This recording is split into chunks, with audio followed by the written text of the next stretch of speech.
Well, good evening, and thank you for joining us. Let's get you caught up on tonight's biggest stories. This is the evening news on ABC 13. New details tonight after that tragic death of a 5-year-old whose body was found stuffed in a closet. Sierra Pitino's mother, Priscilla Torres, says that she died after toilet cleaner fell in the bathtub while she was bathing. ABC 13's Stefani Akoli spoke exclusively with Sierra's grandmother, who helped raise her. I love you, Sierra. Grandma loves you. A 5-year-old Sierra Pitino was her grandmother's very own star, a dancer, a singer. Sierra was a happy baby. She loved singing. An innocent, sweet, beautiful little girl with a smile that was simply contagious. My heart is in pieces. I can't even understand what she went through. Monday, little Sierra was found dead in a closet at her mother's boyfriend's apartment. She was wrapped in a blanket, her body already decaying. She had suffered what appeared to be chemical burns, according to investigators. A day later, her mother, charged in connection to her daughter's death. Detectives say Priscilla Torres admitted to hiding her daughter's body. What's not clear today, how Sierra was killed. Do you think Priscilla was capable of hurting Sierra? No. Sierra was her life. Priscilla's mother says her daughter has a good heart. She was a good mom. She took care of Sierra. She took care of Sierra how she was supposed to take care of her. Just she made a bad choice that day. According to court documents and family, Priscilla moved in with her boyfriend Santiago Esparza Friday, August 23rd. Less than a week later, Sierra ended up dead. They were only dating about a month. Priscilla's mother says she tried to fight the decision. Because he has a record with kids, and I said, I don't want Sierra around her. I said, please, let us take care of her. Let us take care of her. Esparza, a convicted felon charged in the past for 2 crimes involving children. So when this grandmother went days without hearing from her grandbaby. And I kept telling my family, my in-laws, something's wrong. That's not them. That's not Sierra. Because Sierra cannot go without talking to us. Prosecutors say Esparza is a part of a dangerous gang. Right now, they believe he played a role in concealing Sierra's body. Detectives say Priscilla told them a number of stories about what happened, ultimately stating it was a chemical accident while Sierra was in the bath. This grandmother and her family left wondering what happened. How could her daughter fall into something like this? She had to be in fear. As investigators continue digging for the truth, my daughter's sitting in jail. She wants her to know. I love you, Priscilla. No matter what, you're my daughter and I love you.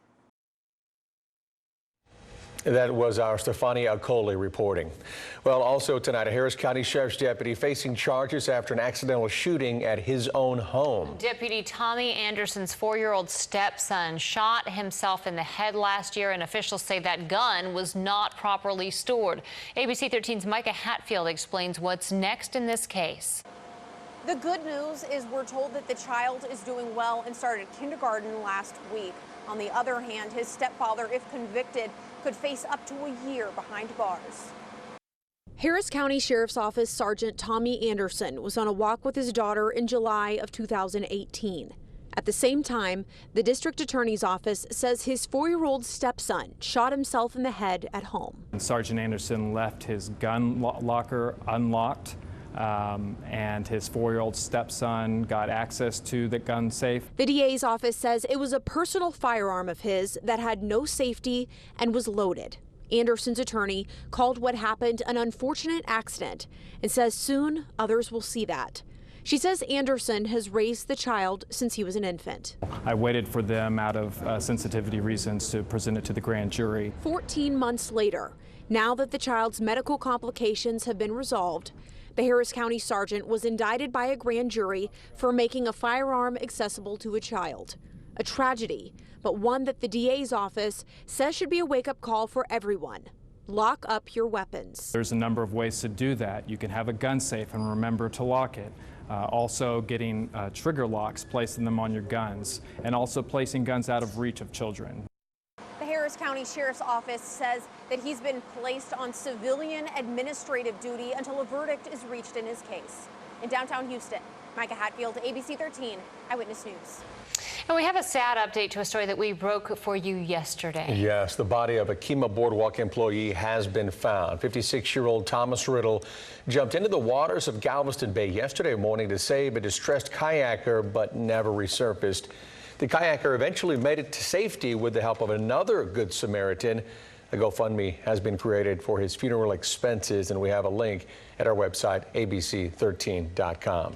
A lot going on in the tropics, and we are certainly expecting some hot weather around here. Let's check in with Chief Forecaster David Tillman. Yeah, we think over the next 3 days we'll either break or tie record high temperatures. Luckily, the humidity is going to be on the low side, so maybe that 102 degrees won't feel so bad after all.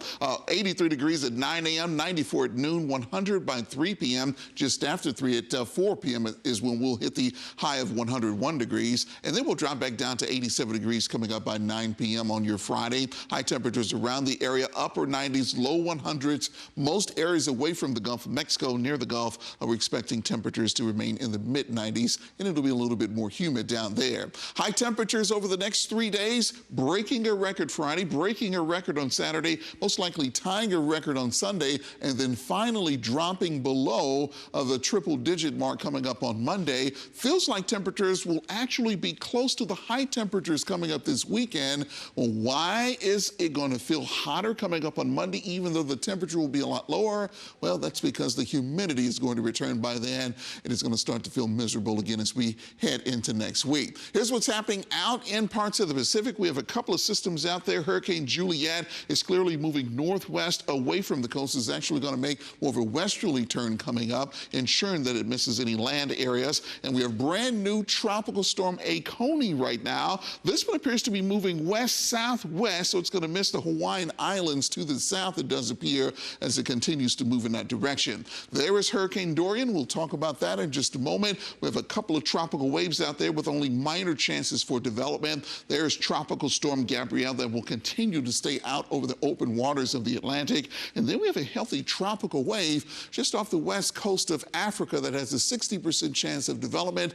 Plenty of time to watch that particular system. Here is Dorian moving up the coast right now away from Charleston, pounding Wilmington at this particular time, and will be moving right along the North Carolina coastline for the rest of the evening and overnight. Is going to produce a tremendous amount of rain there, so there's a high risk for flash flooding because of the rain and because of the storm surge with the system as it continues moving that way.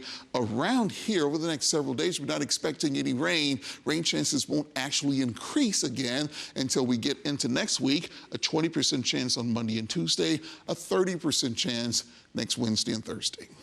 All right, David, thank you. Well, a wild scene in Independence Heights this morning. A man allegedly set fire to a home, tried to stab a woman inside before he was shot and killed by a neighbor. ABC 13's Maya Shea spoke with relatives of the homeowner. A sad situation here on 35th Street in Independence Heights. There was an attempted break-in, a fire, a woman was stabbed, and her attacker shot dead by a neighbor trying to help. The fire and smoke captured from a distance belie the horror closer up.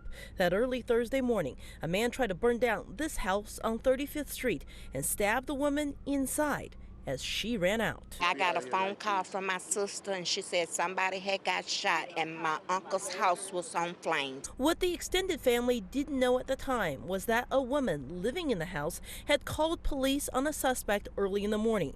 He took off only to return an hour or so later to set the place on fire. He come back, threw gasoline through the front part of the house and made them come out from the fire and start stabbing the girl. My next door neighbor told him to let her go, and he wouldn't. And so that's the end result right there. Police say the neighbor next door shot and killed the suspect while the woman was transported to a hospital in critical condition. Meanwhile, the elderly owner of the house was unharmed, much to the relief of his nieces and nephews who swarmed the scene. I'm really relieved, because that's the only cousin I got. Relatives say they are grateful for their neighbor who stepped into a dangerous situation. Now they just want some answers on the dead suspect. We don't know why he tried to come in the house and attack her like that, and then set the house on fire like that. We don't know. We need to find out why. As the investigation into this fire, the stabbing, and the shooting all continue, we do have some good news. We understand the woman who was stabbed got out of surgery and is doing well. Reporting from Independence Heights, Maya Shea, ABC 13, Eyewitness News. And we are one step closer to a high-speed bullet train between Houston and Dallas. Yes, the Federal Railroad Administration just granted something called a rule of particular applicability to the developer of the plane, Texas Central. Currently, federal regulations don't address equipment requirements for train speeds above 150 miles an hour. Well, since that bullet train would travel at speeds up to 210 miles an hour, the approval was necessary to move that project toward being a reality. That's going to do it for us. Thanks for getting caught up on the evening news. And be sure to join us tonight at 10 on ABC 13. Good night.